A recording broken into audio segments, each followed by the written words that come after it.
Hello guys, welcome back my new YouTube channel IP classes. तो कैसे हैं आप सभी लोग। आज हम कक्षा 12 के एक महत्वपूर्ण टॉपिक पर चर्चा करने वाले हैं जो कि बोर्ड की दृष्टि से बहुत ही महत्वपूर्ण है, जो और बोर्ड एग्जाम में यह 4 नंबर का पूछा जाता है। तो चलिए करते हैं वीडियो की शुरुआत। Chapter 4 a thing of beauty, अध्याय 4 सुंदरता की वस्तु, composed by John kits.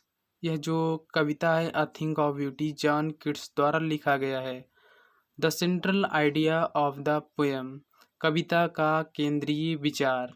The central idea of the poem is a thing of beauty composed by John Keats. यह जो कविता है, कविता का केंद्रीय विचार जॉन किट्स द्वारा रचित एक सुंदरता की वस्तु है। A thing of beauty, beauty मतलब सुंदरता, थिंग माने वस्तु, एक वस्तु की सुंदरता के बारे में इस अध्याय में बताया गया है। In this poem poet John Keats has written this poem about the thing of beauty around us. जो जॉन किट्स जो हमारे यहाँ पे कवि हैं, वह इस कविता में कवि जॉन किट्स ने यह कविता हमारे आसपास की सुंदरता के बारे में लिखा है। वास्तविक सुंदरता जो हमारी प्रकृति, हमारा नेचर है, उसके बारे में यहाँ पे उन्होंने बताया है। He says that a thing of beauty is a joy forever and never ends। उनका कहना है कि सुंदरता की चीज़ हमेशा हमको प्रसन्नता प्रदान करती है और वह कभी भी खत्म नहीं हो सकती है। Indeed, it give us positivity and motivation in our hard time।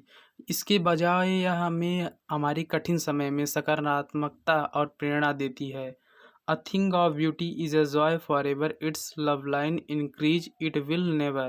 यहाँ पे जो हमारा कवि यह बताना चाह रहा है, एक सुंदरता वाली चीज़ सदैव के लिए आनंद देने वाली होती है, उसका प्यारापन, सुंदरता बढ़ती जाती है। पास into nothingness but will keep a bower quiet for us and a sleep full of sweet dreams and health and quiet breathing। यहाँ पे जो हमारा कवि ये बताना चाह रहा है, यह कभी भी तुच्छता अर्थात शून्य में परिवर्तित नहीं होती, परंतु हमारे लिए एक शांत कुंज, शांत स्थान प्रदान करेगी और मधुर सपनों से भरी हुई एक नींद और स्वास्थ्य और निश्चल श्वास प्रदान करती है। यहाँ पे स्वीट ड्रीम मतलब कि जो उनका स्वप्न है उनके बारे में बताया गया है। हेल्थ मतलब स्वास्थ्य। इस कविता में कवि ने हमें प्रकृति से परिचित कराया है। प्रकृति में जो हमारी प्रकृति की तरह अवधारणा होती चली जा रही है, उसी सब की चीज़ और प्रकृति की सुंदरता के बारे में कवि ने हमको बताया है।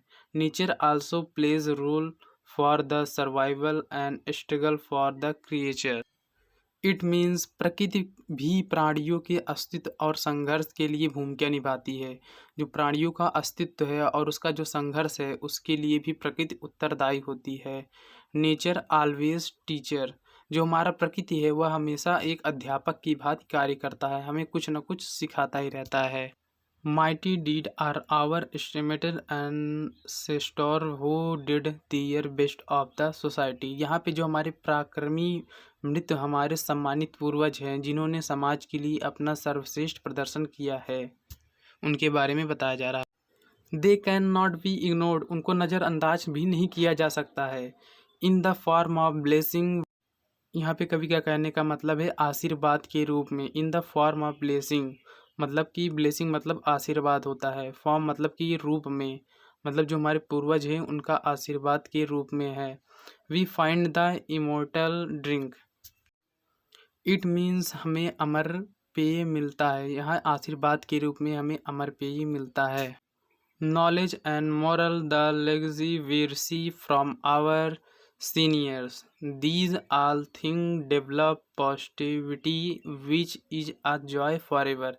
यहाँ पे हमारे जो कवि है वह बताना चाह रहे हैं कि ज्ञान और नैतिकता अर्थात ज्ञान और नैतिकता वह विरासत है जो हमें अपने वरिष्ठों से प्राप्त होता है, मतलब हमें अपने पूर्वजों से प्राप्त होता है।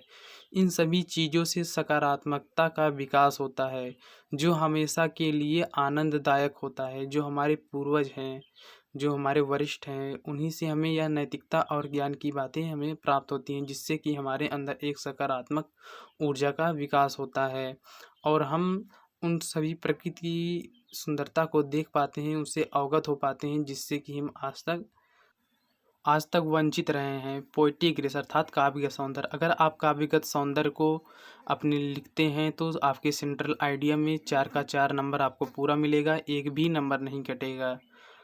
Poet mostly describe about the natural beauty of the world. जो हमारा कवि है वह अधिकतर विश्व के प्राकृतिक सौंदर्य का वर्णन करता है, जिसके बारे में इस चैप्टर में, इस पाठ में आपको बताया गया है, अवगत कराया गया है। Use figure of speech. यहाँ पे काव्य के सौंदर्य के बारे में बताया गया है। यह आपके पैसेज में भी पूछ लेता है, 3 नंबर के पैसेज, 3 नंबर के क्वेश्चन में भी पूछ सकता है, 2-2 नंबर का क्वेश्चन आता है। इसमें मेटाफर का प्रयोग किया गया है, मतलब कि रूपक अलंकार का प्रयोग किया गया है। इसका एग्जाम्पल है our quiet for us and a sleep. हमारे लिए एक कुंज शांत और एक नींद। इस लाइन में यहाँ पे मेटाफर का प्रयोग किया गया है। अगर आपको वीडियो अच्छी लगी तो लाइक करें, शेयर करें और कमेंट करना ना भूलें।